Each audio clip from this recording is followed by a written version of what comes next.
ఒక ఊరు, ఒక సమస్య, దానికోసం పోరాడే తండ్రి. డ్రాగన్ గ్లిమ్స్ లో ఎక్కువ లైటింగ్ అయితే కనిపించేసింది. బాబు గారి సినిమాల్లో ఏదో ఒకటి కట్ పన్నింగే కదా, సో దీంట్లో కూడా లెగ్ కట్ పన్నింగ్ అంటున్నారు. ఒక పెద్ద దమ్ బిర్యానీ మన ముందుకు తీసుకొచ్చారని చెప్పొచ్చు. పెద్ద సినిమాతో కూడా అదే రేంజ్ గ్రాండ్ సక్సెస్ కొడితే, ఆ గ్లిమ్స్ రిలీజ్ డే ముందు ఎన్టీఆర్ నీల్ టీమ్ నుంచి ఒక కోఆర్డినేట్స్ పెట్టి వాళ్ళకైనా బ్లాస్ట్ అవ్వబోతుంది అని చెప్పి ట్వీట్ చేసి, guys welcome back to my channel. పెద్ద ట్రైలర్ గురించి, డ్రాగన్ గ్లిమ్స్ గురించి నా ఒపీనియన్ చెప్పబోతున్నాను. So it's not like A comparison video. రెండు వేరు వీడియోలు పెట్టచ్చు, కానీ టైం లేకుండే, అందుకనే రెండు కలిపి ఒక వీడియోలో అయితే చేస్తున్నాను. ఒకళ్ళని ఉద్దేశించి మాట్లాడేది అయితే కాదు, కేవలం పెద్ద ట్రైలర్ మీద, డ్రాగన్ గ్లిమ్స్ మీద మీ ముందుకైతే వీడియో అయితే చేస్తున్నాను. సో దీన్ని వేరే ఉద్దేశాలతో తీసుకోవద్దు. So let's start with Peddi trailer. Peddi movie గురించి ముందు మాట్లాడుకున్నట్టయితే, పెద్ద మూవీ స్టారింగ్ రామ్ చరణ్ గారు, Janhvi Kapoor and directed by Buchi Babu Sana and produced by Mythri movie makers. So Buchi Babu గారికి ఇది సెకండ్ ఫిలిం. ఆల్మోస్ట్ 5 years తర్వాత ఆయన సెకండ్ ఫిలిం తో అయితే మన ముందుకు అయితే వస్తున్నారు. టీజర్ వచ్చింది, గ్లిమ్స్ వచ్చింది అండ్ 2 songs కూడా రిలీజ్ అయినాయి. ఇది ఒక పాన్ ఇండియా స్కేల్ అనే చెప్పొచ్చు. రీసెంట్ గా ఈ మూవీ ప్రమోషన్స్ కూడా స్టార్ట్ చేశారు. June 4th థియేటర్స్ లో జనాల ముందుకు అయితే రాబోతోంది పెద్ద. సో దాని గురించి కొన్ని పాయింట్స్ అయితే బుచ్చిబాబు గారు తీసుకురావడం జరిగింది. పెద్ద movie was inspired by Peddiraju. ఆయన పుట్టిన ఊర్లో పెద్దిరాజు అనే ఒక వ్యక్తి, he can play cricket, he can play kushti, he can run, he can play kabaddi, he can do everything. He is not a normal guy. ఆ ఒక్క పెద్దిరాజు దగ్గర నుంచి ఫామ్ అయిన లైన్ ని ఒక ఫ్యూచర్ ఫిల్మ్ గా మన ముందుకైతే తీసుకురాబోతున్నారు. పెద్ద ట్రైలర్ ఎలా ఉంది? గ్రాండ్ స్కేల్ లో కనిపిస్తుంది, రిచ్ గా విజువల్స్ ఉన్నాయి, సాంగ్స్ కూడా 2 రిలీజ్ అయినాయి అండ్ 2 కూడా నాకైతే చాలా బాగా నచ్చాయి. ఐదర్ ఇట్ ఈస్ చిక్రీ చిక్రీ అవనివ్వండి, లేకపోతే రై రై రారా అవనివ్వండి, అవి వినగా బానే ఉన్నాయి. నాకు టీజర్ రిలీజ్ అయినప్పుడు ఎక్స్పెక్టేషన్స్ చాలా హై ఉండే, పెద్దిగాడు ఇలా ఉంటాడు అని చెప్పి ఒక హై ఉంది. తర్వాత కుస్తీ అని చెప్పి ఒక గ్లిమ్స్ వచ్చింది. మన పెద్ద కుస్తీ ఆడుతూ ఒక గ్లిమ్స్ అయితే రిలీజ్ చేశారు, అక్కడ తేడా కొట్టేసింది నాకు. దెన్ ఆఫ్టర్ చాలా టైం తర్వాత ట్రైలర్ అయితే మన ముందుకి తీసుకొచ్చారు. సో ట్రైలర్ కట్ చేసింది నవీన్ మూలీ గారో తెలియదు, లేకపోతే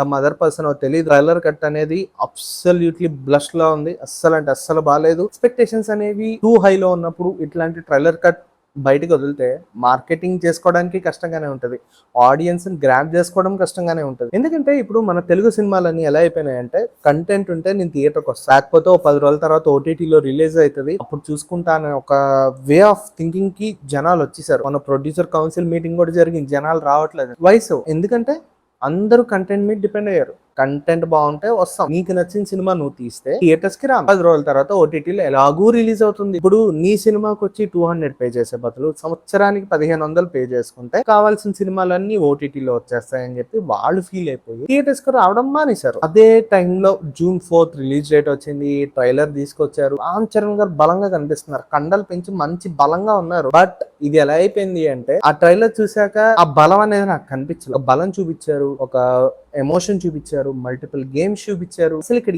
ఏం ప్లాన్ చేస్తున్నారు? ఆ కండలో ఉన్నంత బలం పెద్ద ట్రైలర్ లో అసలు బలమే లేదు. ఉప్పెన సినిమాతో ఒక గ్రాండ్ సక్సెస్ కొట్టారు మన బుచ్చిబాబు గారు.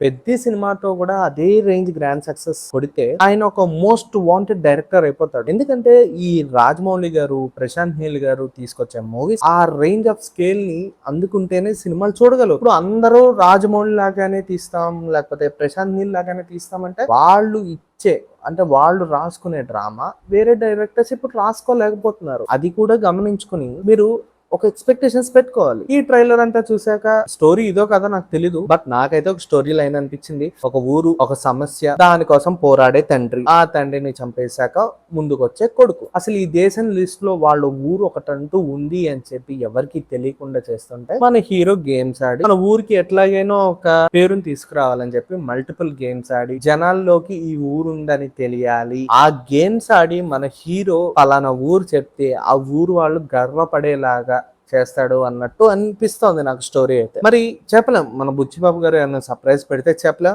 నాకు అనిపించింది అయితే సింపుల్. ఇది ట్విట్టర్ లో అండ్ చాలా చోట్ల చూస్తున్నాను, లెగ్ కట్ పన్నింగా అంటున్నారు. బుచ్చిబాబు గారి సినిమాల్లో ఏదో ఒకటి కట్ పన్నింగే కదా, సో దీంట్లో కూడా లెగ్ కట్ పన్నింగా అంటున్నారు. బోమన్ ఇరానీ గారు కనిపించే most of the shorts green matte clear cut గా కనిపిస్తున్నాయి. అండ్ దివ్యందు అలియాస్ మన మున్నబయ్య అలియాస్ దీంట్లో రాంబుజ్జి. సో ఎట్లా ఉంటది అంటే, మన ఊర్లో మన పక్కన అలాంటి ఒకడు ఉంటాడు, ఓకే ఫ్రెండ్ లాంటి ఎనిమి, మన ఫ్రెండ్ గానే ఉంటాడు కానీ చివరికి వేరే వాళ్ళతో కలిసి మనకి ఎనిమిలా తయారవుతాడు. సో అక్కడ వీళ్ళిద్దరికి క్లాష్ ఏదైనా రావచ్చు.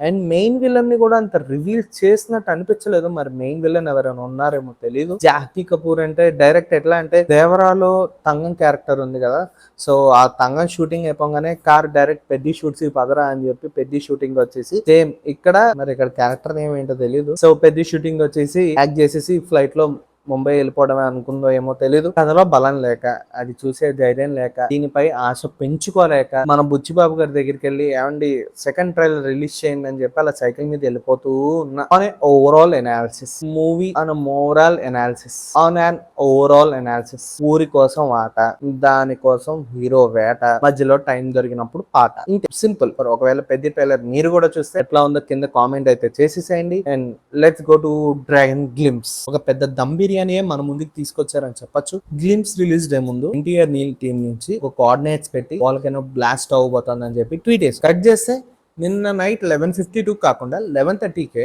గ్లిమ్స్ అనేది వదిలేశారు. బేసికలీ గ్లిమ్స్ ఎక్కడైనా లెస్ దాన్ 1 minute అలా ఉంటది, కానీ ఈ NTR Neel dragon glimpse almost 4 minutes 29 seconds అయితే ఉంది. సో దీన్ని ఎవరైనా గ్లిమ్స్ అంటారా? బేసిక్ గా ప్రశాంత్ నీల్ గారు మందు కొట్టి స్టోరీ రాస్తారు, లేకపోతే మందు కొట్టి స్క్రిప్ట్ రాస్తారు. ఒక పెగ్గుకే ఒక సలార్ లాంటి స్టోరీ వస్తే ఇక్కడ 2 పెగ్గులు వేసి రాసినట్టున్నారు. సో ఇక్కడ 2 ప్రపంచాన్ని కలిపిసాడు. ఈ డ్రాగన్ గ్లిమ్స్ చూసాక సేమ్ అరాచక అనేది it's small basic minimal word అనిపించింది నాకైతే. నిజంగా చాలా చాలా బాగుంది. ప్రశాంత్ నీల్ గారు గ్లిమ్స్ లో ఎలా డిజైన్ చేస్తారంటే ఒక ప్రపంచాన్ని క్రియేట్ చేస్తారు. ముందు ఆ ప్రపంచాన్ని ఎస్టాబ్లిష్ చేశాక దాంట్లోని విలన్స్ ని చూపిస్తారు. And then there for comes the హీరోని హీరోగా చూపించారు. ఇట్స్ కైండ్ ఆఫ్ ఒక విలన్ గా చూపిస్తారు, లేకపోతే ఒక గాడ్ లాగా చూపిస్తారు. The day one god created light, and then 5 days god something created and he took the rest, then the devil was born. ఈ సీక్వెన్స్ ఏదైతే ఉందో ఆల్మోస్ట్ ఒక 30 seconds తర్వాత మన హీరో ఎంట్రీ అయితే ఉంటది యాజ్ ఎ లూగర్. ఒక పెద్ద దమ్ బిర్యానీ మన ముందుకు తీసుకొచ్చారని చెప్పొచ్చు. పీరియాడిక్ ఫిల్మ్స్ లాగా ఎస్టాబ్లిష్ చేశారు. అంటే బ్రిటిష్ వాళ్ళు మన దేశంలో ఉండి ఒక ఓపియం పాపీ అనే ఒక వీటిని అన్నిటిని కంట్రోల్ చేయడానికి ఆల్మోస్ట్ ఒక 6 to 8 క్యారెక్టర్స్ రివీల్ చేసి ద డెవిల్ వాజ్ బార్న్ అని చెప్పి మన లోగన్ అయితే చూపించారు. అసలు ఆ గోల్డెన్ ట్రేడింగ్ కంపెనీలో విలన్స్ గానీ, డెవిల్స్ గానీ, హీరోస్ గానీ ఎవరిని చూపించాల, అసలు అక్కడెవరు ఉంటారు, అసలు వీళ్ళు ఎవరు, ఇక్కడికి అక్కడికి సంబంధం ఏంటి అనేది ఒక ఇంటెన్సిటీ క్రియేట్ చేస్తే, ఇంటెన్సిటీ ఎక్కడ స్టార్ట్ అయిందంటే then god take rest, the devil was born. ఈ డైలాగ్ ఏదైతే ఉందో కిర్రాక్ ఉంది. అసలు never expected these kind of elevations. బేసిక్గా ప్రశాంత్ నీల్ గారు యాక్షన్ అండ్ ఎలివేషన్ బ్లాక్ తీసుకుంటే అసలు దాని గురించి ఆలోచించాల్సిన పని లేదు. ఈవెన్ ఇన్ సలార్ మూవీ కూడా కన్సర్లో మన ప్రభాస్ గారు మేబీ ఒక 40 minutes 30 minutes కనిపించుంటారు. మిగతాదంతా ఆ వరల్డ్ ఎస్టాబ్లిష్మెంట్, క్యారెక్టర్ ఎస్టాబ్లిష్మెంట్ దీని చుట్టూనే తిప్పారు. అండ్ ఇక్కడ మరి సలార్తో ఏమన్నా లింక్ చేస్తారేమో తెలీదు. సలార్ని లింక్ చేస్తారో చేయరో పక్కన పెడితే మన ప్రశాంత్ నీల్ గారు బొగ్గు గనుల నుంచి కొన్ని బయటకు వచ్చినట్టున్నారు. డ్రాగన్ గ్లిమ్స్ లో ఎక్కువ లైటింగ్ అయితే కనిపించేసింది. ఈ టీజర్ ఈ గ్లిమ్స్ అంతా చూసాక అసలు ఈ లూగర్ ఎవరు, అసాసిన్ చీఫ్ అన్నారు. అసాసిన్ అంటే he is a secret killer kind of meaning వస్తుంది. సో లూగర్ ఎవరు, డ్రాగన్ ఎవరు, అసలు వీళ్ళిద్దరికి సంబంధం ఏంటి? డ్రాగన్ లూగర్ తండ్రి కొడుకులు అయితే లూగర్ వాళ్ళ నాన్న ఎత్తుక్కోవడం కోసం ఫస్ట్ ఈ కంట్రీకి వచ్చి ఇక్కడ నుంచి గోల్డెన్ ట్రేడింగ్ కంపెనీకి ఏమైనా లింక్ ఉంటే అటెళ్ళి వాళ్ళ నాన్నని కాపాడి తీసుకొస్తాడా, లేకపోతే ఇద్దరు ఒకటైనా అని పాయింట్ ఆలోచిస్తుంటే చాలా ఇంట్రెస్టింగ్ ఉంటుంది. అంటే వీళ్ళు part 2 అని పెట్టకుండా part 1లో కంప్లీట్ చేస్తే it will be well and good. ఈ కథ చూస్తుంటే చాలా పెద్ద కథలానే ఉంది. మన ప్రశాంత్ నీల్ గారు మళ్ళీ డ్రాగన్ 2, 3 అంటారేమో తెలియదు. మ్యూజిక్ విషయానికి వస్తే మన రవి బర్సర్ గారు, ప్రశాంత్ నీల్ అండ్ రవి బర్సర్ కాంబినేషన్ చాలా చాలా బాగుంటుంది. నాకు కొన్ని ప్లేసెస్ లో సేమ్ సలార్ గ్లిమ్స్ కి ఏదైతే మ్యూజిక్ కొట్టారో దాన్ని కార్డ్స్ మార్చి రీట్యూన్ చేసి సేమ్ మళ్ళీ దీనికి అదే యూజ్ చేశారు అనిపించింది. సింప్లీ చెప్పాలి అంటే మన ప్రశాంత్ నీల్ గారి గురించి తెలుసు, ఈయన ఇంకా ఇంకా పెగ్గులు తాగి ఇంకా ఇంకా ఎలివేషన్స్ రాసి ఒక మంచి అవుట్పుట్ తీసుకొస్తాయని చెప్పి అందరం రెడీగానే ఉన్నాం. సో June 11, 2027 ఈ మూవీ అయితే మన ముందుకి రాబోతోంది. పెద్ద ట్రైలర్ నచ్చిందా, డ్రాగన్ గ్లిమ్స్ నచ్చిందా, అండ్ మరిన్ని movie reviews, updates and trailer reactions మళ్ళీ మీ ముందుకు వస్తాను. బాయ్.